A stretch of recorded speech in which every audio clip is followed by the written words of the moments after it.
I view religions as essentially failed sciences. I mean, religion was the discourse that we had when all causes in the universe were opaque. We didn't know the basis of anything. We didn't know why we were here. We didn't know how diseases spread or what disease was. We didn't know how why people died early and why others flourished.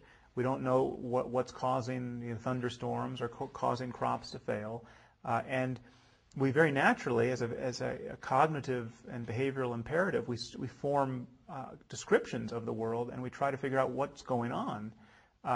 We tell ourselves stories about our origins and about where we're going and about causes in the world, and those stories, given our just pervasive ignorance and our disposition to see agency in the world, to see, to feel ourselves in relationship to the world, these stories entail being in relation to invisible friends, and enemies. And we have, this parent figure in the sky who's going to take care of things if you live rightly, and we have other demonic presences that we should be really worried about.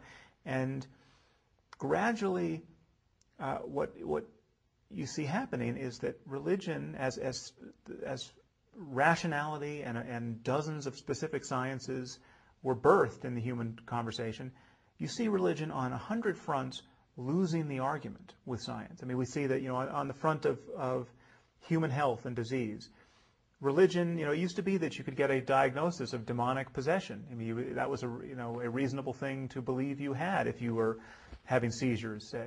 But now we have a science of neurology, and we know about epilepsy. And so when your kid has seizures, you don't go to the church to get him diagnosed and treated by exorcism. And so that's a good thing.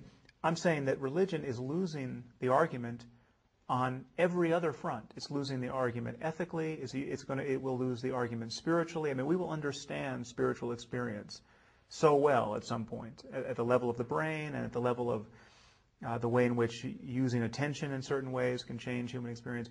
We'll understand it in a way that makes a mockery of this kind of denominational religion talk about Jesus and grace, or about Buddha and magic powers, and that will break down in the same way that it has broken down on medicine, in medicine, and that's a process I think we just have to be honest about and let unfold.